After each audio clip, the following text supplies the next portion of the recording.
നമുക്ക് കുത്തനെയുള്ള ഇറക്കങ്ങളോ കുത്തനെയുള്ള കയറ്റങ്ങളോ ഒന്നും നിങ്ങൾ ബ്രേക്ക് ചെയ്യേണ്ട, ആക്സിലേറ്റർ ചെയ്യേണ്ട, ക്ലച്ച് ചെയ്യേണ്ട, ഒന്നും ചെയ്യേണ്ട. ജസ്റ്റ് നമുക്ക് പോകേണ്ട സ്ഥലത്തേക്ക് വണ്ടി സ്റ്റിയർ ചെയ്ത് ഇരുന്നാൽ മാത്രം മതി എന്നുള്ളതാണ്. 3 സോൺ ക്ലൈമറ്റ് കൺട്രോളാണ് മജസ്റ്ററിൽ വരുന്നതെങ്കിൽ ഫോർച്യൂണറിൽ ഇതേ പോകുന്നു. ആ പോകുന്ന ഫോർച്യൂണറിൽ നമുക്ക് 2 സോൺ ക്ലൈമറ്റ് കൺട്രോളേ കിട്ടുള്ളൂ. പാർക്കിന് നമ്മൾ ഈ ഒരു ടിപ്പ് ഇങ്ങനെ പ്രസ് ചെയ്യാണ് വേണ്ടത്. ഡ്രൈവിലേക്ക് മാറ്റണമെന്നുണ്ടെങ്കിൽ താഴേക്ക് ഷിഫ്റ്റ് ചെയ്താൽ നമുക്കിത് ഡ്രൈവ്, അത് മാനുവൽ വേണമെങ്കിൽ ഒന്നുകൂടി ഷിഫ്റ്റ് ചെയ്താൽ മാനുവലായിട്ട് നമുക്ക് പാഡൽ ഷിഫ്റ്റേഴ്സൊക്കെ യൂസ് ചെയ്ത് ഓടിക്കാം. അത് രൂപത്തിലാണ്. റിവേഴ്സ് ആണെങ്കിൽ മുകളിലേക്ക്. എഞ്ചിൻ നോക്കുകയാണെന്നുണ്ടെങ്കിൽ ഡിസ്പ്ലേസ്മെൻറ്റ് കൂടുതൽ ഫോർച്യൂണറിനാണ്. യെസ്, ഒരു കാര്യത്തിലെങ്കിലും ഫോർച്യൂണർ ഫസ്റ്റ് വന്നല്ലോ എന്ന് വിചാരിക്കുമ്പോഴാണ് ട്വിസ്റ്റ് കിടക്കുന്നത്. അതായത് നമ്മൾ ചെറിയ കുട്ടികൾ ടയർ കേടന്ന ടോയ് ഉരുട്ടി കൊണ്ടുപോകുന്നൊരു ഫീലിലാണ് ഇത് ഓടുന്നത്. സോ ഗ്രാഫിക്സിലൊക്കെ ബ്ലൈൻഡ് വ്യൂ മോണിറ്ററിൻ്റെ ഒരു ഇൻഡിക്കേഷൻ നമുക്കിത് ഇവിടെ കാണാനായിട്ട് സാധിക്കും. നമ്മുടെ വാഹനത്തിനടുത്തേക്ക് സെയിൽ നിന്നല്ല വാഹനം വന്നാൽ നമ്മുടെ ജി വാഗണിലും ലാൻഡ് ക്രൂസറിലൊക്കെ, അതായത് മിനിമം ഒരു 2 കോടിയെങ്കിലും മുടക്കിയാലേ നമുക്ക് ഈ ഫീച്ചർ ഇന്ത്യൻ മാർക്കറ്റിൽ അവൈലബിൾ ആയിട്ടുള്ളൂ. ഇന്ത്യയുടെ ഏറ്റവും പുതിയ മജസ്റ്റർ എന്ന് പറഞ്ഞാൽ നമ്മുടെ ഗ്ലോസ്റ്ററിന്റെ പുതിയൊരു വേർഷൻ എന്ന് പറയാം. വാഹനം അതിൻ്റെ ഒരു ഫേസ് ലിഫ്റ്റ് പോലെയാണ് വന്നിട്ടുള്ളത്. പക്ഷേ പേരെല്ലാം മാറ്റി റീബ്രാൻഡ് ചെയ്തിട്ടുണ്ട്. ഗ്ലോസ്റ്റർ നമുക്കിപ്പോൾ എവിടെയും മോറിസ് ഗാരേജ് അല്ലെങ്കിൽ MG പറയുന്നില്ല, മജസ്റ്റർ എന്നുള്ള പേരോട് കൂടിയിട്ടാണ് വന്നിട്ടുള്ളത്. സൈസിൽ നോക്കുകയാണെങ്കിലും വലിയ മാറ്റങ്ങൾ സംഭവിച്ചിട്ടുണ്ട്. സ്വാഭാവികമായിട്ട് സെഗ്മെന്റ് വന്നാൽ നിങ്ങൾ ഉദ്ദേശിക്കുന്നത് ഫോർച്യൂണറിനേക്കാളും ബെറ്റർ ആണോ എന്നുള്ളതാണ്. യെസ്, സൈസ് ഡയമെൻഷൻ കാര്യങ്ങൾ നോക്കുമ്പോൾ ഫാർ ബെറ്റർ ആണെന്ന് പറയാം. അതായത് നീളം കൊണ്ടും വീതി കൊണ്ടും ഉയരം കൊണ്ടും എങ്ങനെ ഡയമെൻഷൻ എടുത്താലും ഫോർച്യൂണറിനേക്കാളും ബെറ്റർ ആണ് എന്നുള്ളത്. എക്സ്റ്റീരിയറിലെ മൊത്തം ലുക്ക് നോക്കുകയാണെന്നുണ്ടെങ്കിൽ സാധാരണ നമ്മൾ ഈ ഒരു ബഡ്ജറ്റിൽ അല്ലെങ്കിൽ ഈ സെഗ്മെന്റിൽ കാണുന്ന പോലെ തന്നെ LED DRL, LED head lamps, പുറകിലാണ് ഈ ടെയിൽ ലാമ്പ് കണക്റ്റഡ്. അത് കാരണം പിന്നെ ഇപ്പോഴത്തെ ട്രെൻഡാണ്. ബഡ്ജറ്റ് കാർ മുതൽ അങ്ങോട്ട് ഏത് കാർ എടുത്താലും പുറകിൽ കണക്റ്റിൻ്റെ ടെയിൽ ലാമ്പ് കൊടുക്കണം. സോ മാസീവ് ആയിട്ടുള്ളൊരു ലുക്ക് തരുന്നുണ്ട് എന്ന് പറയാം. എന്തായാലും MG പറഞ്ഞിട്ടുള്ളത് നെവർ ഗോ അൺനോട്ടീസ്ഡ് എന്നുള്ളതാണ്. അത് തീർച്ചയായിട്ടും കറക്റ്റ് ഒരു ടൈറ്റിലാണ്, അതിന് ടാഗ് ലൈൻ ആണ് മജസ്റ്ററിനെ സംബന്ധിച്ചിടത്തോളം. ഈ ഒരു വാഹനത്തിൽ വന്ന് ഇറങ്ങിക്കഴിഞ്ഞാൽ നിങ്ങൾ എന്തായാലും അൺനോട്ടീസ്ഡ് ആയിട്ട് പോകാൻ പോകുന്നില്ല എന്നുള്ളതാണ്. 19 ഇഞ്ചാണ് വീല് വന്നുള്ളത്. വീൽ സൈസ് വർദ്ധിപ്പിച്ചിട്ട് നമ്മൾ ഗ്ലോസ്റ്റർ വെച്ച് നോക്കുകയാണെന്നുണ്ടെങ്കിൽ ഈ സെഗ്മെന്റിലും ഏറ്റവും വലിയ വീലുകളാണ് വന്നുള്ളത്. ഡ്യുവൽ ടോണിലെ അലോയ്സ് 209 മില്ലിമീറ്റർ ആണ് ഗ്രൗണ്ട് ക്ലിയറൻസ് വന്നുള്ളത്. ഇൻക്ലൂഡിങ് നമുക്ക് ഈ ഒരു വലിയൊരു ഫുട്ബോർഡ് കാര്യങ്ങളൊക്കെ കാണാം. അത്യാവശ്യം വെയിറ്റ് ഒക്കെ താങ്ങുന്നതാണ്. നമുക്ക് കയറി നിൽക്കാൻ സുഖമാണ്. ഒരു മാസമായിട്ട് നമുക്ക് കയറി ഇറങ്ങാനൊക്കെ അത് തുറന്നു കഴിഞ്ഞാൽ ജസ്റ്റ് BGM ഇടണം, 4 മാസമാവുള്ളൂ. ഇത് വെറുതെ കാണിച്ചു എന്നുള്ളത്. എന്തായാലും നമുക്ക് അടിപൊളിയായിട്ട് ഉയരത്തിലുള്ള ഒരു വാഹനത്തിന്റെ എല്ലാ കംഫർട്ട് കാര്യങ്ങളും നമുക്ക് ലഭിക്കുന്നുണ്ടെന്ന് പറയാം. ഞാൻ പറഞ്ഞ 209 മില്ലിമീറ്റർ 4 വീൽ ഡ്രൈവിന്റെ ആണ്. നമുക്ക് 2 വീൽ ഡ്രൈവ് എടുക്കുന്നവർക്ക് കുറച്ചുകൂടി ഉയർന്ന ഗ്രൗണ്ട് ക്ലിയറൻസ് ലഭിക്കും. കാരണം എന്താ വെച്ചാൽ ഡിഫറൻഷ്യൽ കാര്യങ്ങളൊക്കെ കുറവായതുകൊണ്ട്. അതുപോലെ തന്നെ നീളം ഞാൻ പറഞ്ഞു മാസീവ് ആണ്, ഈ സെഗ്മെന്റിൽ ഏറ്റവും ബെസ്റ്റ് ആണ് എന്നുള്ളത്. പുറകിലേക്ക് വന്നതാ ഇതാണ് ഞാൻ പറഞ്ഞത് നമ്മുടെ കണക്റ്റിംഗ് ടൈപ്പ് ടൈൽ ലാമ്പ് വന്നുള്ളത്. മോറിസ് ഗാരേജ് എന്ന് പറഞ്ഞാൽ വലിയൊരു ബാഡ്ജിങ് മുകളിലും മജസ്റ്റർ എന്ന് പറഞ്ഞാൽ വലിയൊരു ബാഡ്ജിങ് താഴെ ആയിട്ടൊക്കെ നൽകിയിട്ടുണ്ട്. 4 വീൽ ഡ്രൈവിന്റെ ബാഡ്ജിങ് വന്നിട്ടുണ്ട്. ഇന്റർനെറ്റ് ഇൻസൈഡ് പോലുള്ള സാധനങ്ങളൊക്കെ MG എടുത്ത് കളഞ്ഞിട്ടുണ്ട്. അതുപോലെ തന്നെ സംഭവം നമ്മൾ കളിയാക്കി പറയുമെങ്കിലും അതിൽ പ്രധാനപ്പെട്ട മറ്റൊരു കാര്യം എന്താ വെച്ച് കഴിഞ്ഞാൽ അഡാസൊക്കെ ഇന്ത്യൻ മാർക്കറ്റിൽ ആദ്യമായിട്ട് കൊണ്ടുവന്ന ബ്രാൻഡ് MG ആണ്. സോ അതിൽ ടെക്കൊക്കെ ഒരു കിടലായിട്ട് ചെയ്യാറുണ്ട് എന്നുള്ളതാണ്. അതുപോലെ ട്വിൻ എക്സോസ്റ്റ് പൈപ്പുകൾ നൽകിയിട്ടുണ്ട്. ഒരു 2 ലിറ്റർ ഡീസൽ എഞ്ചിനോട് കൂടിയിട്ടാണ് നമുക്ക് ഈ ഒരു വാഹനം വരുന്നത്. ഇത്രയൊക്കെയാണ് നമ്മുടെ ഓവറോൾ ലുക്ക്. നിങ്ങൾ കണ്ടിട്ട് വിലയിരുത്തുന്ന പോലെ തന്നെ നമുക്ക് ഓരോ ബിറ്റും ഇത് പറയാനൊന്നുമില്ല. അത്യാവശ്യം അടിപൊളിയാണ്. വീൽ ബേസ് 2950 മില്ലിമീറ്റർ വരുന്നുണ്ട്. സോ അത്യാവശ്യം ഹ്യൂജ് ആയിട്ടുള്ള ഒരു സ്പേഷ്യസ് ആയിട്ടുള്ള ക്യാബിൻ ഇതിനകത്ത് വരുന്നുണ്ട്. ലോഞ്ച് എന്നാണ് MG അതിനെ വിശേഷിപ്പിക്കുന്നത്. നിങ്ങളുടെ എന്താ പറയുക, ഒരു ലോഞ്ചിനകത്തിരിക്കുന്ന പോലെ ഇന്ന് യാത്ര ചെയ്യാമെന്നുള്ളതാണ്. അതൊന്ന് കണ്ടു നോക്കാം. സോ ഉള്ളിൽ കയറുമ്പോൾ തന്നെ നമുക്ക് ആ ഒരു ലോഞ്ച് എന്ന് വിശേഷിപ്പിക്കാവുന്ന രൂപത്തിലൊരു പ്രീമിയം ഫീല് കിട്ടുന്നുണ്ട് എന്ന് പറയാം. അതിന് വേണ്ടിയിട്ട് ഫുൾ ലെതർ സീറ്റ് വന്നിട്ടുണ്ട്. അതുപോലെ തന്നെ ഫുൾ ഒരു എബോണി ബ്ലാക്ക്, അല്ലെങ്കിൽ ഒരു കുറച്ച് ഡള്ളായിട്ടുള്ള ഒരു ബ്ലാക്ക് ആണ്. അത്യാവശ്യം നല്ല പ്രീമിയം ഫീൽ വരുന്നുണ്ട്. ഡോർ പാഡ് നോക്കിക്കഴിഞ്ഞാൽ തന്നെ ഇവിടെ മുതലേ നമുക്കത് അനുഭവിച്ചറിയാം. മൊത്തം ആംറസ്റ്റിന്റെ ഭാഗത്തൊക്കെ ലെതർ ഫിനിഷ്, ഒരു കാർബൺ ഫൈബർ ടച്ച്. JBLന്റെ 12 സ്പീക്കറാണ് നമുക്ക് ഈ ഒരു വാഹനത്തിൽ വരുന്നത്. എവിടേക്കാന്നുള്ളത് ഞാൻ കാണിച്ചു തരാം കേട്ടോ. 12 സ്പീക്കർ കൊടുക്കാനുള്ള സ്പേസ് ഒക്കെ ഉണ്ടോ എന്ന് വെച്ചാൽ ഇത്രയും വലിയ വാഹനം ഇഷ്ടം പോലെ സ്ഥലം ഉണ്ട് എന്ന് പറയാം. അത്യാവശ്യം സ്റ്റോറേജ് ഏരിയ കാര്യങ്ങളൊക്കെ വരുന്നുണ്ട്. 6 സീറ്റർ ആയിട്ടും 7 സീറ്റർ ആയിട്ടും നമുക്ക് ഗ്ലോസ്റ്റർ അല്ല എന്തായിരുന്നു മജസ്റ്റർ കിട്ടുന്നുണ്ട്. സോ നമ്മളിപ്പോൾ കാണുന്നത് ഒരു 7 സീറ്റർ വെർഷൻ ആണ്. അതുപോലെ 2 വേരിയന്റ് ആണുള്ളത്. അതിൽ 2 വീൽ ഡ്രൈവ് ആയിട്ടും 4 വീൽ ഡ്രൈവ് ആയിട്ടും കിട്ടുന്നുണ്ട്. 6 സീറ്റർ ആൻഡ് 7 സീറ്റർ കോമ്പിനേഷൻ. അത്തരത്തിലാണ് നമ്മുടെ മജസ്റ്ററിന്റെ ഒരു ലൈനപ്പ് കിടക്കുന്നതെന്ന് പറയാം. ഇവിടെ നമുക്ക് ആംറസ്റ്റ് വിത്ത് കപ്പ് ഹോൾഡേഴ്സോട് കൂടി വന്നിട്ടുണ്ട്. അത്യാവശ്യം ഒരു പ്രീമിയം വാഹനം. എന്തായാലും ഒരു 45 to 50 ലക്ഷമൊക്കെ എക്സ്ഷോറൂം പ്രൈസ് നമ്മൾ പ്രതീക്ഷിക്കുന്നുണ്ട്. അതുകൊണ്ട് അതിനനുസരിച്ച് പ്രീമിയം ഫീല് കാര്യങ്ങളൊക്കെ തരുന്നുണ്ട് എന്ന് പറയാം. നമുക്ക് സൺ റൂഫ് വന്നിട്ടുണ്ട്. സൺ റൂഫ് എന്നുള്ളതല്ല കേട്ടോ, ഗാലക്സി വ്യൂ റൂഫ് എന്നുള്ളതൊക്കെയാണ് നമ്മുടെ MG അതിന് വിശേഷിപ്പിച്ചിട്ടുള്ളത്. ജസ്റ്റ് ഒന്ന് ഓപ്പൺ ചെയ്യാം. അപ്പോൾ ഗാലക്സി വ്യൂ എന്ന് പറഞ്ഞാൽ അത്രയും മാസീവ് ആണ് എന്നുള്ളതാണ്. നമ്മൾ സെഗ്മെന്റ് വെച്ച് നോക്കുമ്പോൾ ഒരു നോർമൽ സൺ റൂഫ് അല്ലെങ്കിൽ ഒരു പാനോമിക് റൂഫ് തന്നെയാണ് വന്നിട്ടുള്ളത്. എന്തായാലും അവരങ്ങനെ ഒരു ചെല്ലപ്പേരൊക്കെ ഇട്ടിട്ട് വിളിക്കുന്നു എന്നുള്ളതേ ഉള്ളൂ. അപ്പോൾ ഇത്തരത്തിലാണ് നമുക്ക് സ്പേസ് കാര്യങ്ങളൊക്കെ കിട്ടുന്നത്. തൈ സപ്പോർട്ട് ഒരു പൊടിക്ക് കുറവാണ്. ലെഗ് റൂമിൻ ഈ റൂം കാര്യങ്ങളൊക്കെ അടിപൊളിയാണ്. ഹെഡ് റൂമൊക്കെ പിന്നെ ഇഷ്ടംപോലെ കിട്ടുന്നുണ്ടെന്ന് പറയാം. ഷോൾഡർ റൂം 3 പേർക്കൊക്കെ ഇരിക്കാവുന്ന രൂപത്തിൽ. കാരണം അത്യാവശ്യം ഈ സെഗ്മെന്റ് തന്നെ ഏറ്റവും വീതിയുള്ള ഒരു വാഹനമാണ്. അപ്പോൾ അത്യാവശ്യം 3 പേർക്കൊക്കെ അടിപൊളിയായിട്ട് ഇരിക്കാനായിട്ട് പറ്റും. 3 സോൺ ക്ലൈമറ്റ് കൺട്രോൾ വന്നിട്ടുണ്ട്. അതുകൊണ്ട് പുറകിലേക്ക് ഇരിക്കുന്നവർക്ക് വേണ്ടി സെപ്പറേറ്റ് ടെമ്പറേച്ചർ കാര്യം നമുക്ക് സെറ്റ് ചെയ്യാം. അതിന് അടിപൊളിയായിട്ടൊരു കൺട്രോൾസ് കാര്യങ്ങൾ ഇവിടെ കൊടുത്തിട്ടുണ്ട്. പിന്നെ ലാപ്ടോപ്പ് ആണെങ്കിൽ ഇവിടെ യൂസ് ചെയ്യാവുന്ന ഒരു സോക്കറ്റ് നൽകിയിട്ടുണ്ട്. 2 C ടൈപ്പ് ചാർജിങ് പോർട്സ് നമുക്ക് കാണാൻ സാധിക്കും. അത് സി അല്ല, അത് USB-A ആണ് കേട്ടോ. C ഒക്കെ കൊടുക്കായിരുന്നു എന്ന് തോന്നി. അപ്പോൾ അതൊക്കെയാണ് ഇവിടെ വരുന്ന സെക്കൻഡ് റോയിൽ ഇരിക്കുന്നവർക്കുള്ളൊരു സൗകര്യങ്ങൾ എന്ന് പറഞ്ഞാൽ 6 എയർ ബാഗ് വരുന്നുണ്ട്. അതിൻ്റെ ബാഡ്ജിങ് കാണാം, അതിൻ്റെ പ്രൊട്ടക്ഷൻ നമുക്ക് ലഭിക്കുന്നുണ്ട്. AC വെൻ്റൊക്കെ നമുക്ക് ഒരു റൂഫ് ലൈറ്റാണ് നൽകിയിട്ടുള്ളത്. LED ലൈറ്റ്, മാപ്പ് ലാമ്പ് കാര്യങ്ങളൊക്കെ വന്നിട്ടുണ്ട്. സോ ഇത്രയാണ് നമ്മുടെ സെക്കൻഡ് റോയിലുള്ള കാര്യങ്ങൾ. പറഞ്ഞ പോലെ നല്ല ഉയരത്തിലിരുന്ന് യാത്ര ചെയ്യുന്ന ഒരു ഫീൽ കിട്ടും. പക്ഷേ തൈ സപ്പോർട്ട് ഒരു പൊടിക്ക് കുറവാണ് എന്നുള്ളതാണ്. ഇനി പുറകിൽ കയറാനായിട്ട് നമുക്ക് സീറ്റ് സ്ലൈഡ് ചെയ്യാനായിട്ട് പറ്റില്ല. നമ്മൾ ഈ ഒരു സെഗ്മെന്റ് സംബന്ധിച്ചിടത്തോളം ഇമ്പോർട്ടൻ്റ് ആയിട്ടുള്ള ഒരു കാര്യമാണ്. തേർഡ് റോയിലേക്ക് കയറാനായിട്ട് ഫോൾഡിംഗ് ഇല്ല. നമുക്ക് ഈ ഒരു സീറ്റ് ഇങ്ങനെ സ്ലൈഡ് ചെയ്ത് ഫ്രണ്ടിലേക്ക് ആക്കാം. അപ്പോൾ അത്യാവശ്യം കുട്ടികൾക്കാണ് ഏറ്റവും ബെസ്റ്റായിട്ട് പുറകിൽ ഇരിക്കാൻ പറ്റും. അപ്പോൾ അവർക്ക് കയറാവുന്ന ഒരു സ്പേസ് അധികം ഉണ്ട്. നമ്മൾ വലിയവരാണ്, എൻ്റെ അത്ര 6 അടി ഹൈറ്റും 90 കിലോ വെയിറ്റ് ഒക്കെ ഉണ്ടെങ്കിൽ ഇത്തിരി കഷ്ടപ്പെട്ട് കയറണം എന്നുള്ളതേ ഉള്ളൂ. അങ്ങനെ കയറി ഇരുന്നാൽ കൊള്ളാലോ. ലെഗ് റൂമൊക്കെ അടിപൊളിയാണ് കേട്ടോ. ഇവിടെ തൈ സപ്പോർട്ടിൻ്റെ വിഷയം വരുന്നുണ്ട്. പക്ഷേ ലെഗ് റൂം അത്യാവശ്യം അടിപൊളിയായിട്ട് നീ റൂം കാര്യങ്ങൾ കിട്ടുന്നുണ്ട് എന്നുള്ളതാണ്. ലെഗ് റൂം ഇത്തിരി കുറവാണ്, നീ റൂം അടിപൊളിയായിട്ട് കിട്ടുന്നുണ്ട്. ഹെഡ് റൂം ഇഷ്ടംപോലെ ഉണ്ട്. അഡ്ജസ്റ്റബിൾ ഹെഡ് റെസ്റ്റ് വന്നിട്ടുണ്ട്. അതുപോലെ ഒരു ആംറസ്റ്റിൻ്റെ ഭാഗം ഇവിടെ കാണാനായിട്ട് സാധിക്കും. വലിയൊരു ക്വാർട്ടർ ഗ്ലാസ് വന്നിട്ടുണ്ട്. സോ അത്യാവശ്യം അടിപൊളിയായിട്ട് വേണമെങ്കിൽ ഒരു 100 kilometre up and down drive ഒക്കെ ആയിരുന്നു എന്നോട് തേർഡ് റോയിൽ ഇരിക്കുക പറഞ്ഞാൽ ഞാൻ ഇരിക്കും. അത്തരത്തിലുള്ളൊരു സ്പേസ് എനിക്ക് കിട്ടുന്നുണ്ട്. അപ്പോൾ വലിയവർക്കും വേണമെങ്കിൽ അത്യാവശ്യം ചെറിയ റൈഡ് കാര്യങ്ങളൊക്കെ ടൂറിംഗ് ഒക്കെ ആണെങ്കിൽ പറ്റില്ല. അത്യാവശ്യമുള്ള നമ്മുടെ സാധാരണ കമ്മ്യൂട്ടിംഗ് പരിപാടികൾക്ക് 1 സൈഡ് 50 കിലോമീറ്റർ ഒക്കെ ഓടാനൊക്കെ ഇവിടെ ഇരുന്നാലും കംഫർട്ടബിൾ ആയിരിക്കും എന്നുള്ളതാണ്. ഡെഡിക്കേറ്റഡ് ആയിട്ടുള്ള AC വെൻസും മാപ്പ് ലാമ്പും നൽകിയിട്ടുണ്ട്. അപ്പോൾ ഇത്രയാണ് ഫുൾ ബീച്ചാണ് നമുക്ക് മുകളിൽ നമ്മുടെ ഒരു റൂഫ് വന്നിട്ടുള്ളത്. ഇവിടെ ഓൾറെഡി ചളി ആയിട്ടുണ്ട്. അപ്പോൾ നമ്മുടെ സീറ്റ് കാര്യങ്ങളും അതുപോലെ ഈ പ്ലാസ്റ്റിക് പാനൽസ് ഒക്കെയാണ് ബ്ലാക്ക്, റൂഫ് ഒരു ബീച്ച് കളറാണ് നൽകിയിട്ടുള്ളത് എന്നുള്ളതാണ്. അപ്പോൾ ഇത്രയൊക്കെയാണ് സ്പേസിൻ്റെ കാര്യം.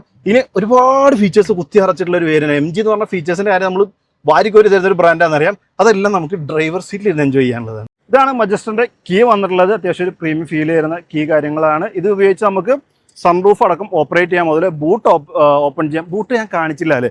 സോ നമുക്ക് ഇലക്ട്രോണിക് പവർ ടെയിൽ ഗേറ്റ് വന്നിട്ടുണ്ട്.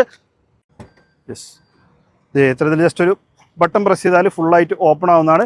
343 ലിറ്ററാണ് ഇതിൻ്റെ 3 റോയും ഉയർത്തി വെച്ചാലുള്ളൊരു സ്പേസ് വരുന്നത്. നമ്മളൊരു സെക്കൻഡ് 50-50 സ്പ്ലിറ്റ് വരുന്നുണ്ട്. അങ്ങനെ ഫോൾഡ് ചെയ്യുകയാണെന്നുണ്ടെങ്കിൽ 1300 മുകളിലുള്ളൊരു സ്പേഷ്യസ് ആയിട്ടുള്ള ലഗേജ് ഏരിയ ആയിട്ട് മാറും. സോ 5 പേരൊക്കെ യാത്ര ചെയ്യുന്നെങ്കിൽ അത്യാവശ്യം വലിയൊരു ലഗേജ് ഏരിയ നമുക്ക് കിട്ടുന്നുണ്ട് എന്ന് പറയാം. അപ്പോൾ ജസ്റ്റ് ഒരു ബട്ടൺ പ്രസ് ചെയ്താലും അത് ക്ലോസ് ആവുകയും ചെയ്യും. സോ ഈ സെഗ്മെന്റിൽ ഇതൊക്കെ നമ്മൾ പ്രതീക്ഷിക്കുന്നതാണ്. എന്തായാലും അതൊക്കെ കൊടുത്തിട്ടുണ്ട് എന്നുള്ളത് തന്നെയാണ് പറയാനുള്ളത്. അപ്പോൾ ഉള്ളിൽ കയറുകയാണെന്നുണ്ടെങ്കിൽ ഡ്രൈവർ സൈഡ് നമുക്ക് 12 പവർ അഡ്ജസ്റ്റ് നൽകിയിട്ടുണ്ട് എന്നുള്ളതാണ്. അതിന് മാത്രമല്ല സീറ്റുകൾക്കും സൈഡ് മിറേഴ്സിനും മെമ്മറി ഫംഗ്ഷനും കൊടുത്തിട്ടുണ്ട്. ഇവിടെ അതിൻ്റെ കൺട്രോൾസ് നോക്കുകയാണെങ്കിൽ നമ്മുടെ 4 പവർ വിൻഡോയുടെ കൺട്രോൾ വന്നിട്ടുണ്ട്. അതിൽ ഡ്രൈവർ സൈഡ് നമുക്ക് 1 ടച്ച് അപ്പ് ആൻഡ് ഡൗൺ ആണ്. ജസ്റ്റ് ഒരു പ്രസ് കൊടുത്താൽ ഡ്രൈവർ സൈഡും അതുപോലെ പാസഞ്ചർ സൈഡും 1 ടച്ച് അപ്പ് ആൻഡ് ഡൗൺ ഉണ്ട്. പുറകിലെ 2 നമുക്ക് പ്രസ് ചെയ്തിരിക്കണം. അത് ഈ സെഗ്മെന്റിൽ നമുക്ക് അതും കൂടി കൊടുക്കായിരുന്നു എന്നുള്ളൊരു ഫീലാണുള്ളത്.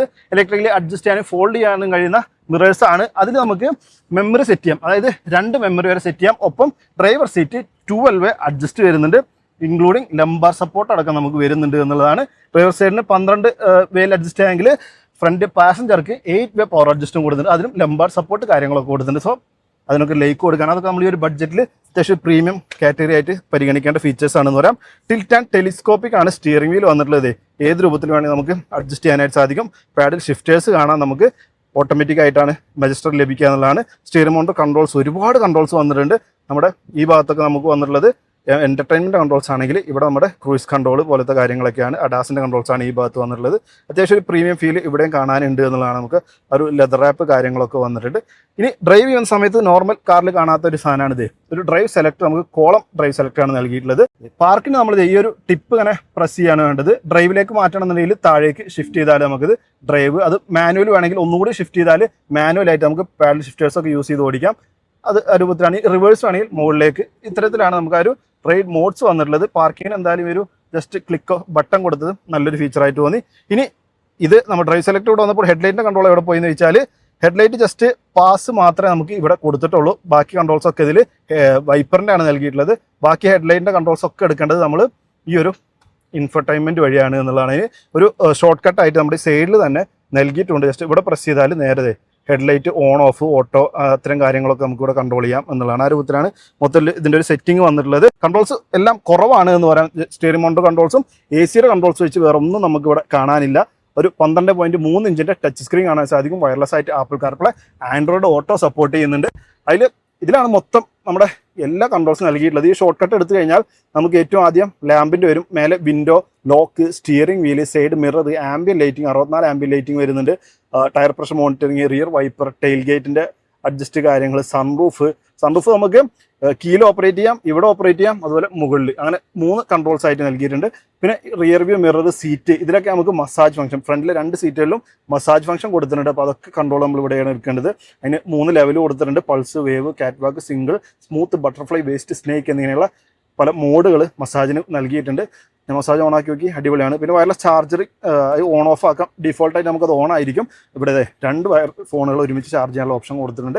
ക്ലസ്റ്റർ തീം, പിന്നെ DPFൻ്റെ ഇൻഫർമേഷൻ കാര്യങ്ങളൊക്കെയാണ്. അങ്ങനെ ഫുള്ളി ലോഡ് ആയിട്ടുള്ള ഒരു ക്ലസ്റ്റർ ആണ്. അതേ സൈസിലുള്ള 12.3 ഇഞ്ചിൻ്റെ MID ആണ് നൽകിയിട്ടുള്ളത്. ഫുൾ ഡിജിറ്റലാണ് കേട്ടോ. ഇത് ഇവിടെ നമുക്ക് ടാക്കോമീറ്റർ, സ്പീഡോമീറ്റർ കാര്യങ്ങളൊക്കെ ആണ്. നടുവിൽ നമുക്ക് ഒരുപാട് ഇൻഫർമേഷൻസ് അറിയാനായിട്ട് പറ്റും. അതിൻ്റെ കൺട്രോൾസ് നമുക്ക് ഇങ്ങനെ എടുക്കാം.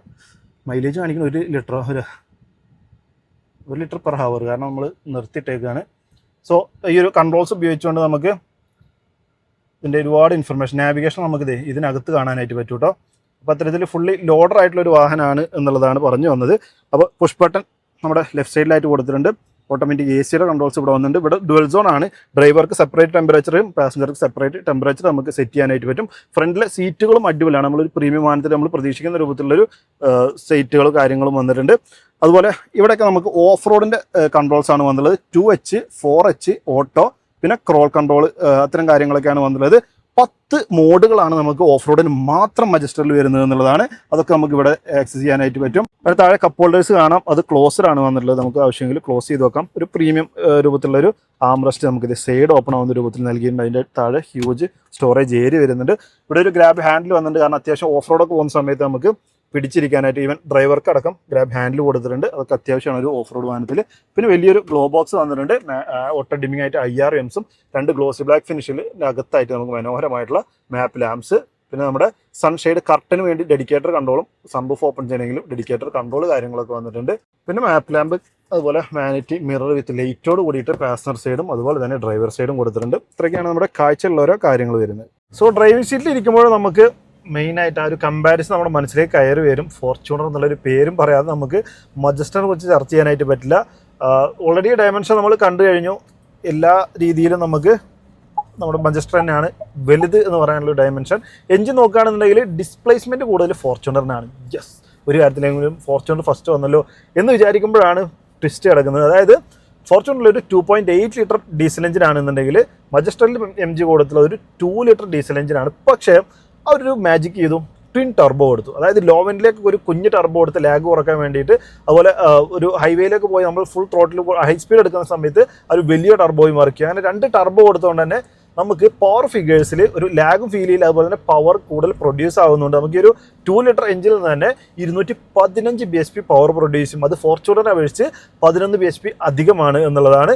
ഒപ്പം നമുക്ക് ടോർക്കിൽ പക്ഷേ ഫോർച്യൂണറാണ് ഒരു പൊടിക്ക് മുന്നിൽ. നമുക്ക് 500 Nm ടോർക്ക് ഫോർച്യൂണർ പ്രൊഡ്യൂസ് ചെയ്യും. 478 Nm ആണ് നമ്മുടെ ഈ ഒരു മജസ്റ്ററിലെ എഞ്ചിൻ പ്രൊഡ്യൂസ് ചെയ്യുന്ന ഒരു പവർ. അങ്ങനെ നോക്കുന്ന സമയത്ത് ഓൺ പേപ്പറും അതുപോലെ ഇപ്പോൾ നമ്മൾ കാല് കൊടുത്ത് ഓടിക്കുന്ന ആ സമയത്ത് നമുക്ക് അത്യാവശ്യം നല്ലൊരു ടോർക്ക് അല്ലെങ്കിൽ നല്ലൊരു പവർ ഡെലിവറി ഫീൽ ചെയ്യുന്നുണ്ട് എന്നുള്ളതാണ്. പിന്നെ നമ്മൾ പ്രതീക്ഷിക്കുന്ന പോലെ ഇത്രയും വലിയൊരു SUV ആകുമ്പോൾ അത്യാവശ്യം ഒരു കമാൻഡിങ് പൊസിഷൻ വരുന്നുണ്ട്. ഒരു ഫുൾ ചില്ല് കൂടാരം പോലുള്ള ഒരു ഗ്ലാസ് ഏരിയ. അതായത് നമുക്ക് ഒരു ഓഫ് റോഡ് പോകേണ്ട വണ്ടി ആയതുകൊണ്ടായിരിക്കണം ആ ഡിസൈനിൻ്റെ ഭാഗമായിട്ട് അവർ വളരെ മിനിമലാണ് നമുക്ക് ബ്ലൈൻഡ് സ്പോട്ടുകൾ എന്നുള്ളതാണ്. അതുകൊണ്ട് ചുറ്റും നമ്മൾ യാത്ര ചെയ്യുന്ന ഓരോ സമയത്തും നമ്മുടെ ചുറ്റും എന്തൊക്കെയാണ് നടക്കുന്നതെന്നുള്ള വ്യക്തമായിട്ടുള്ള ഒരു കാഴ്ച നമുക്ക് അറിയാനുണ്ട്. മിറേഴ്സ് ആണെന്നുണ്ടെങ്കിൽ വണ്ടിയുടെ സൈസിനനുസരിച്ച് വലിയ സൈഡ് മിറേഴ്സൊക്കെ കൊടുത്തുകൊണ്ട് നമുക്ക് പുറയിൽ വശങ്ങളിൽ കാഴ്ചയും ഒക്കെ അടിപൊളിയായിട്ട് കിട്ടുന്നുണ്ട്. മാത്രമല്ല നമുക്ക് ബ്ലൈൻഡ് വ്യൂ മോണിറ്ററിൻ്റെ ഒരു ഇൻഡിക്കേഷൻ നമുക്ക് ഇവിടെ കാണാനായിട്ട് സാധിക്കും. നമ്മുടെ വാഹനത്തിന് അടുത്തേക്ക് സൈഡിൽ നിന്ന് വല്ല വാഹനം വന്നാൽ ഇവിടെ നമുക്കൊരു ഇൻഡിക്കേഷൻ വരുന്നതാണ്. ഓറഞ്ച് കളറിൽ സാധാരണ നമുക്കത് ഒരു മിററിന് അകത്തായിട്ട് ചെറിയ രൂപത്തിലാണ് ബ്രാൻഡുകൾ നൽകാറുള്ളത്. ഇതെന്തായാലും നമുക്ക് ഈ സൈഡ് നമുക്ക് പെട്ടെന്ന് നോട്ടീസ് ചെയ്യാനായിട്ട് പറ്റുന്നുണ്ട്. ലെഫ്റ്റ് സൈഡ് പക്ഷെ അത്ര പെട്ടെന്ന് നോട്ടീസ് ചെയ്യാൻ പറ്റുന്നില്ല. എൻ്റെ ഒരു സീറ്റിംഗ് പൊസിഷൻ്റെ ഒരു ഇതുകൊണ്ടായിരിക്കാം, എല്ലാവർക്കും അങ്ങനെ ആയിരിക്കില്ല. എന്തായാലും ആ രൂപത്തിലാണുള്ളത്. പിന്നെ 360 ക്യാമറ കാര്യങ്ങൾ, അഡ്വാൻസ്ഡ് ആയിട്ടുള്ള ഫീച്ചേഴ്സൊക്കെ വരുന്നുണ്ട്. അതിൽ ചെറിയൊരു കാര്യം പറയാനുള്ളത്, ഇതിൻ്റെ 360ൽ വണ്ടി റോളാവുന്ന സമയത്ത് ചെറിയൊരു കോമഡി കണ്ടോ. വണ്ടി ഇപ്പോൾ മൂവ് ചെയ്യുമ്പോൾ വണ്ടി അതിൽ ടയറിന് റൊട്ടേഷനൊന്നുമില്ല. ഒരു ഗ്രാഫിക്സിൽ ചെറിയൊരു കോസ്റ്റ് കട്ടിങ് നടത്തിയിട്ടുണ്ടാവും. നമ്മൾ ചെറിയ കുട്ടികൾ ടയർ കിടന്ന ടോയ് ഉരുട്ടി കൊണ്ടുപോകുന്നൊരു ഫീലിലാണ് ഇത് ഓടുന്നത്. സോ ഗ്രാഫിക്സിലൊക്കെ ഇപ്പോൾ ചെറിയ ബഡ്ജറ്റ് മുതൽ തന്നെ ടാറ്റയൊക്കെ അടിപൊളിയായിട്ട് നമുക്ക് തരുന്നതാണ്. എന്തായാലും ഇതിൽ അങ്ങനെ ഒരു കാര്യം, അതൊക്കെ കുഞ്ഞു കുഞ്ഞു കാര്യങ്ങളാണ്. എന്തായാലും ആ രൂപത്തിലാണ് വാഹനത്തിൻ്റെ ഒരു പെർഫോമൻസും കുഞ്ഞു കുഞ്ഞ് കാര്യങ്ങളും പറയാനുള്ളത്. ഇനി സസ്പെൻഷൻ നോക്കുകയാണെന്നുണ്ടെങ്കിൽ ഓഫ് റോഡ് പോകുന്ന സമയത്ത് അത്യാവശ്യം കിഡിലിനായിട്ട് ഫീൽ ചെയ്തു. ഓൺ റോഡ് പോകുന്ന സമയത്ത് നല്ല റോഡാണെങ്കിൽ നല്ല റൈഡ് ക്വാളിറ്റി കിട്ടും. മോശം റോഡിൽ പോകുമ്പോൾ അത്യാവശ്യം നല്ല ചാട്ടം നമുക്ക് ഫീൽ ചെയ്യുന്നുണ്ട്. പിന്നെ ഉയരം കൂടിയൊരു വാഹനമായതുകൊണ്ടും ലാഡർ ഫ്രെയിം ഷാസി വരുന്നതുകൊണ്ടൊക്കെ നമുക്കൊരു ബൗൺസി ഫീലാണ്. ഒപ്പം നമ്മൾ ബ്രേക്ക് ചെയ്യുന്ന സമയത്താണെങ്കിൽ ബ്രേക്കിങ് നമുക്കൊരു 100 മാർക്ക് കൊടുക്കാൻ പറ്റില്ല, എന്നാലും ഒരു 80 മാർക്ക് നമുക്ക് 75 മാർക്ക് നമ്മുടെ ബ്രേക്കിങ്ങിനും കൊടുക്കാം. ചെറിയൊരു ഒരു സ്പോഞ്ചി ഫീല് നമുക്ക് കിട്ടുന്നുണ്ട്. കാരണം ഇത്രയും ഭാരം വരുന്നൊരു വാഹനം പിടിച്ചു നിർത്തേണ്ട ഒരു പവർ എന്നുള്ള രൂപത്തിൽ നോക്കുന്ന സമയത്ത് വാഹനത്തിൻ്റെ സൈസൊക്കെ വെച്ച് നോക്കുമ്പോൾ നമ്മളത് പ്രതീക്ഷിക്കേണ്ടതാണ്. അതിനനുസരിച്ച് നമ്മൾ അഡാപ്റ്റ് ചെയ്തുള്ള ഒരു ഡ്രൈവിംഗ് ശൈലി വേണം മജസ്റ്റർ ഓടിക്കാനായിട്ട്. എന്നാലും ഇനീഷ്യലി നമ്മൾ കയറുന്ന സമയത്ത് നമുക്ക് ബ്രേക്കിംഗ് എഫിഷ്യൻസി ഇത്തിരി കുറവാണോ എന്ന് തോന്നിപ്പോകുന്ന രൂപത്തിലാണ്. ഇനി ഞാൻ പറഞ്ഞു വന്നത് നമ്മുടെ ഓഫ് റോഡ് പോകുന്ന സമയത്ത് സസ്പെൻഷൻ്റെ ഫീഡ്ബാക്ക് ആണ്. അത് പറയുമ്പോൾ നമുക്ക് ഇതിൻ്റെ ഒരു 3 ഡിഫറൻഷ്യൽ ലോക്കുകളെ കുറിച്ച് പറയാതിരിക്കാനാവില്ല. നമ്മുടെ ജി വാഗണിലും ലാൻഡ് ക്രൂസറിലൊക്കെ, അതായത് മിനിമം ഒരു 2 കോടിയെങ്കിലും മുടക്കിയാൽ നമുക്ക് ഈ ഫീച്ചർ ഇന്ത്യൻ മാർക്കറ്റിൽ അവൈലബിൾ ആയിട്ടുള്ളൂ. മറ്റൊരു വാഹനത്തിൽ ഇതിൻ്റെ അടുത്ത് ബഡ്ജറ്റ് വരുന്ന ഒരു വാഹനത്തിൽ ഇല്ലാത്ത ഒരു ഫീച്ചറാണ് 3 ഡിഫറൻഷ്യൽ ലോക്ക്. അത് നൽകിയിട്ടുള്ളത് ഡാഷ്ബോർഡിൽ ഈ ഭാഗത്തായിട്ടാണ്. ഇത് മൊത്തം നമ്മുടെ ഓഫ് റോഡിൻ്റെ കൺട്രോൾസ് കാര്യങ്ങളാണ് വന്നിട്ടുള്ളത്.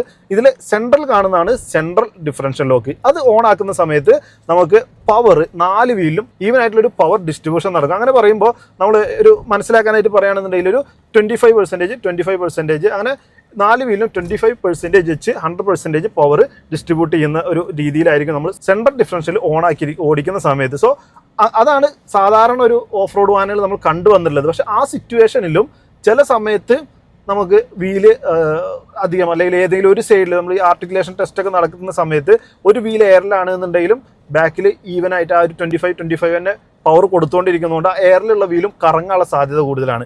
ഇവിടെ അതിനാണ് നമ്മുടെ MG ഈ ഒരു ടെക്നോളജി കൂടി ഉപയോഗിക്കുന്നത്. അതായത് റിയർ വീലാണ് കറങ്ങുന്നെങ്കിൽ ഈ കാണിക്കുന്നത് റിയർ വീൽ ഡിഫറൻഷ്യൽ ലോക്കാണ്.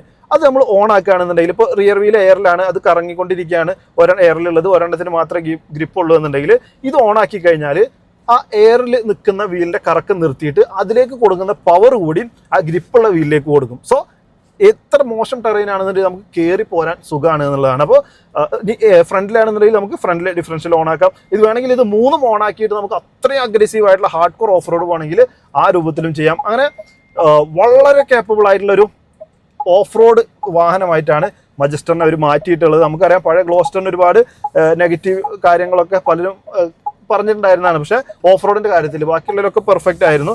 സോ അതിൻ്റെ ആ നല്ല കാര്യങ്ങളൊക്കെ അവിടെ നിലനിർത്തി ഇത്തരത്തിലുള്ള പോരായ്മകളൊക്കെ മാറ്റിക്കൊണ്ടാണ് മജസ്റ്റർ അവതരിപ്പിച്ചിട്ടുള്ളത്. കൂടാതെ നമ്മൾ ഓഫ് റോഡ് ക്യാപ്പബിലിറ്റി നോക്കുന്ന സമയത്ത് ഫോർച്യൂണറിനേക്കാളും കൂടുതലാണ് എന്ന് പറയാം. അതായത് നമുക്ക് നമ്മുടെ വാട്ടർ വെയ്റ്റിംഗ് കപ്പാസിറ്റി 800 മില്ലിമീറ്റർ വരുന്നുണ്ട്, ഫോർച്യൂണറിന് 710 മില്ലിമീറ്റർ വരുന്നുള്ളൂ. ഇത്തരത്തിൽ ഡിഫറൻഷ്യൽ ലോക്ക് 3 നമുക്ക് ഫോർച്യൂണറിന് വരുന്നില്ല, അത് ഇവിടെയാണ് വരുന്നത്. 5 ഡ്രൈവ് മോഡ്സ് അല്ലെങ്കിൽ ടെറൈൻ മോഡ്സ് ആണ് നമുക്ക് ഫോർച്യൂണറിൽ ഓഫ് റോഡിൽ ലഭിക്കുകയെങ്കിൽ ഇതിൽ 10 ടെറൈൻ മോഡ്സ് വരുന്നുണ്ട്. അതിൻ്റെ കൺട്രോൾസ് ഒക്കെ ഇവിടെ കാണാം. നമുക്കിവിടെ 2H ഓട്ടോ, 4H, അതുപോലെ തന്നെ ഇത് നടുവിൽ CCO എന്ന് പറഞ്ഞൊരു കൺട്രോൾ ഉണ്ട്. അതും മാജിക് ആണ് MG ചെയ്തിട്ടുള്ളതെന്ന് പറയാം. നമുക്കൊരു ക്രോൾ കൺട്രോൾ ഓപ്പറേഷൻ എന്ന് പറയുന്ന ഒരു ഫീച്ചറാണ്. നമുക്ക് കുത്തനെയുള്ള ഇറക്കങ്ങളോ കുത്തനെയുള്ള കയറ്റങ്ങളോ ഒന്നും നിങ്ങൾ ബ്രേക്ക് ചെയ്യേണ്ട, ആക്സിലേറ്റർ ചെയ്യേണ്ട, ക്ലച്ച് ചെയ്യേണ്ട, ഒന്നും ചെയ്യേണ്ട. ജസ്റ്റ് നമുക്ക് പോകേണ്ട സ്ഥലത്തേക്ക് വണ്ടി സ്റ്റിയർ ചെയ്ത് ഇരുന്നാൽ മാത്രം മതി എന്നുള്ളതാണ്. ഇതൊക്കെ നമുക്കിവിടെ എക്സ്പീരിയൻസ് ചെയ്യാനായിട്ട് പറ്റി. അതിൻ്റെ വിഷ്വലി ഞാൻ കൊടുക്കുന്നുണ്ട്, നിങ്ങൾ കാണുന്നുണ്ടാവും. സോ ബ്രേക്കോ ആക്സിലേറ്ററോ ഒന്നും പ്രസ് ചെയ്യാതെ എത്ര മോശം കണ്ടീഷനിലുള്ള കുത്തനെയുള്ള ഇറക്കങ്ങളും കയറ്റങ്ങളും ഒക്കെ വണ്ടി ഓട്ടോമാറ്റിക്കായിട്ട് നമ്മളെ വെൽ കൺട്രോൾഡ് ആയിട്ട് കൊണ്ടുപോകുന്നതാണ് ആ ഒരു ഫീച്ചറിൻ്റെ അഡ്വാൻറ്റേജ്. അതുപോലെ ഇവിടെ നമുക്ക് ഒരുപാട് ഡസ്റ്റ്, മഡ്, സാൻഡ്, സ്നോ എന്നിങ്ങനെയുള്ള ഒരുപാട് മോഡ്സ് കാണാൻ സാധിക്കും. സോ ഓവറോൾ നോക്കുന്ന സമയത്ത് പെർഫെക്റ്റ് ആണ്. എന്തായാലും ഈ ഒരു ബഡ്ജറ്റിലൊക്കെ വാഹനം നോക്കുന്ന ആളുകൾ, പ്രൈസ് ഇതുവരെ വന്നിട്ടില്ല, 28-ാം തീയതി വരെയുള്ളൂ. നമുക്ക് ഈ വീഡിയോ ചെയ്യുന്നത് 23-ാം തീയതിയാണ്, 5 ദിവസം കഴിഞ്ഞിട്ടാണ് ഇതിൻ്റെ പ്രൈസ് വരിക. എന്തായാലും ഫോർച്യൂണറിൻ്റെ താഴെ ആയിരിക്കും ഇതിൻ്റെ പ്രൈസ് എന്നുള്ള കാര്യം തീർച്ചയാണ്. കാരണം MG അഗ്രസീവായിട്ട് പ്രൈസ് ചെയ്യാനുള്ള എല്ലാ സാധ്യതയും കാണുന്നുണ്ട്. അത് നോക്കുന്ന സമയത്ത് പക്ക വാല്യൂ ഫോർ മണിയാണ്. ഒരു 30 ഫീച്ചറെങ്കിലും നമുക്ക് ഫോർച്യൂണറിൽ ഇല്ലാത്ത, അല്ലെങ്കിൽ അതിനേക്കാൾ മുകളിൽ നിൽക്കുന്ന 30-ൽ കുറയാത്ത ഫീച്ചേഴ്സ് നമുക്ക് മജസ്റ്ററിൽ എടുത്ത് പറയാനുണ്ട് എന്നുള്ളതാണ്. ഈ നമ്മുടെ വാട്ടർ റൈഡിങ് കപ്പാസിറ്റി അധികം എന്ന് പറഞ്ഞപ്പോൾ ഒരു കാര്യം നമുക്ക് ഓഫ് റോഡിങ് പോകുന്ന സമയത്ത് ഫോർച്യൂണറായിട്ട് ഒരു അഡ്വാൻറ്റേജ് പറയാനുള്ളത് ഗ്രൗണ്ട് ക്ലിയറൻസ് കൂടുതൽ നമ്മുടെ ഫോർച്യൂണറിനാണ് വരെ 220 വരുന്നത്, ഇതിന് 209 മില്ലിമീറ്റർ ആണ് വരുന്നത്. അപ്പോൾ അങ്ങനെയുള്ള ചില കാര്യങ്ങളിൽ മാത്രമാണ് അഡാസ് ഓൺ ആയിട്ടുണ്ട്. സോ അഡാസ് നമുക്ക് ഫോർച്യൂണറിൽ ഇല്ലാത്തതാണ്. മജസ്റ്ററിൽ നമുക്ക് അഡാസിൻ്റെ ലെവൽ 2 ഫീച്ചർ വരുന്നുണ്ട്. അങ്ങനെ നിരവധി കാര്യങ്ങൾ, ഫ്രണ്ട് 2 സീറ്റുകൾക്കും മസാജ് ഫംഗ്ഷൻ വരുന്നുണ്ട്. അതൊക്കെ എൻജോയ് ചെയ്തിട്ട് നമ്മൾ ഓടിക്കുന്നത്. അതിനും ഒരുപാട് മോഡുകൾ വന്നിട്ടുണ്ട്. അതെല്ലാം അടിപൊളിയായിരുന്നു. എനിക്കിതിൽ കുറവായിട്ട് തോന്നിയത് ഫിസിക്കൽ കൺട്രോൾസ് കുറവായത് മാത്രമാണ്. നമുക്ക് എല്ലാം ഈ ഒരു 12.3 ഇഞ്ചിൻ്റെ ടച്ച് സ്ക്രീനിലേക്ക് ഒതുക്കി വെച്ചിട്ടുണ്ട്. സോ അത് ഡ്രൈവ് ചെയ്യുന്ന സമയത്തൊക്കെ നമുക്ക് എന്തെങ്കിലും കാര്യങ്ങളൊക്കെ ചെയ്യണമെന്നുണ്ടെങ്കിൽ ഇത്തിരി ഡിഫിക്കൽട്ടാണ്. പ്രത്യേകിച്ച് എ സിയുടെ കൺട്രോൾസൊക്കെ നമുക്ക് എ സിയുടെ കൺട്രോൾസ് ഇവിടെ കൊടുത്തിട്ടുണ്ടെങ്കിലും ഇതിന് 3 സോൺ ക്ലൈമറ്റ് കൺട്രോൾ ആണ്. എഗൈൻ 3 സോൺ ക്ലൈമറ്റ് കൺട്രോൾ ആണ് മജസ്റ്ററിൽ വരുന്നതെങ്കിൽ ഫോർച്യൂണറിൽ ഇതേ പോകുന്നു. ആ പോകുന്ന ഫോർച്യൂണറിൽ നമുക്ക് 2 സോൺ ക്ലൈമറ്റ് കൺട്രോളേ കിട്ടുള്ളൂ. അങ്ങനെയുള്ള ഏത് രീതിയിലുള്ള ഫീച്ചേഴ്സ് നോക്കിയാലും നമുക്ക് മുന്നിൽ മജസ്റ്റർ തന്നെ എന്ന് പറയുമ്പോൾ. സോ അത്തരത്തിലാണ് ഓരോ ഫീച്ചേഴ്സ് പറയാനുള്ളത്. ഇൻറ്റീരിയർ ആണെന്നുണ്ടെങ്കിലും ഫോർച്യൂണറെ അപേക്ഷിച്ച് ഇത് കുറച്ചുകൂടി പ്രീമിയമാണ്. നമുക്കിത് ഇവിടെ വരെ കണ്ടോ സോഫ്റ്റ് ടച്ചിൻ്റെ ഒരു പാഡിങ് കാര്യങ്ങൾ ഈ ഭാഗങ്ങളിലൊക്കെ കാണാം. ഏറ്റവും താഴെ പോകുമ്പോൾ മാത്രമേ നമുക്ക് ഹാർഡ് പ്ലാസ്റ്റിക് വരുന്നുള്ളൂ. മെറ്റീരിയൽ ക്വാളിറ്റി കാര്യങ്ങളൊക്കെ ടോപ്പ് ക്ലാസ് ആണ്. സോ ഈ ബഡ്ജറ്റിലൊക്കെ ഒരു വാഹനം നോക്കുന്നവരുണ്ടെങ്കിൽ മജസ്റ്റർ കൂടി ഒന്ന് പരിഗണിക്കുക, ടെസ്റ്റ് ഡ്രൈവ് ചെയ്യുക. നിങ്ങളുടെ തൊട്ടടുത്തുള്ള MG ഷോറൂമിൽ അവൈലബിൾ ആയിരിക്കും. നിങ്ങൾക്ക് എന്ത് തോന്നുന്നു ഫോർച്യൂണറിനെ ഇപ്പോഴും സ്റ്റിൽ ഇതൊക്കെ തന്നാൽ ഫോർച്യൂണറിനെയാണ് നല്ലത് എന്ന് തോന്നുന്ന ആരെങ്കിലും ഉണ്ടെങ്കിൽ ഒന്ന് കമൻറ്റ് ചെയ്ത് അറിയിക്കുക. അപ്പോൾ വീഡിയോ ഇഷ്ടപ്പെടുന്നതായിരിക്കും. വീഡിയോ ഇഷ്ടപ്പെട്ടാൽ ലൈക്ക് ചെയ്യണം, ഷെയർ ചെയ്യണം, ചാനൽ മറക്കാതെ സബ്സ്ക്രൈബ് ചെയ്യണം, സപ്പോർട്ട് ചെയ്യണം. വീഡിയോ കണ്ടതിന് ഒരുപാട് നേരത്തെ വീഡിയോയിൽ കാണാം. Bye bye.